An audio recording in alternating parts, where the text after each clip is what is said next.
السلام عليكم ورحمة الله وبركاته جميعا. أسعد الله مساءكم بكل خير. بارك الله فيكم.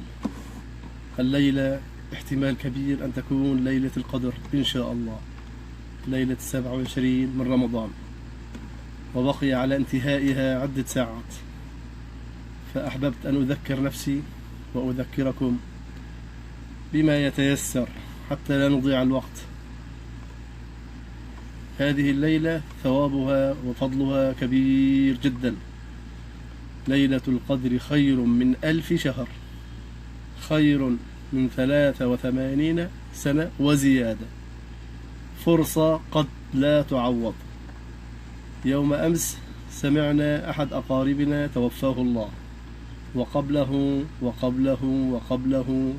من معارفنا من جيراننا، وأنتم كذلك. العمر قصير، وهذه الفرصة بعد عدة ساعات قد تكون ذهبت إلى السنة القادمة، وربما ذهبت إلى إذا توفاه الله ربنا سبحانه وتعالى، توفى الإنسان، ربما لا تعود عليه إطلاقا. فأحببت أن أذكر نفسي وأذكركم، وأنتم الذين تذكرونني، ومن أنا حتى أذكركم، ولكن وتعاونوا على البر والتقوى. وإن شاء الله ندخل تحت الآية وتواصوا بالحق وتواصوا بالصبر. قليلا من تلاوة القرآن، قليلا من قيام الليل، قليلا من صلة الأرحام، قليلا من الصدقة، بما يفتح الله علينا، كلا حسب استطاعته.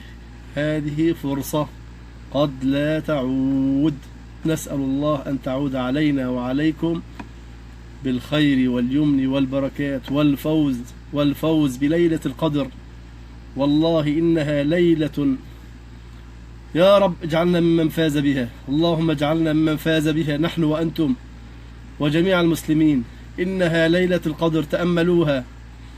نسأل الله أن تكونوا أنتم من الذين فزتم بها وتقبلكم الله بها. ونسأل الله ألا يرد أحد، وأن يعتق رقابنا ورقاب آبائنا وأمهاتنا وأزواجنا وأولادنا وبناتنا وجميع المسلمين من النار. اللهم تقبل، اللهم تقبل، اللهم تقبل.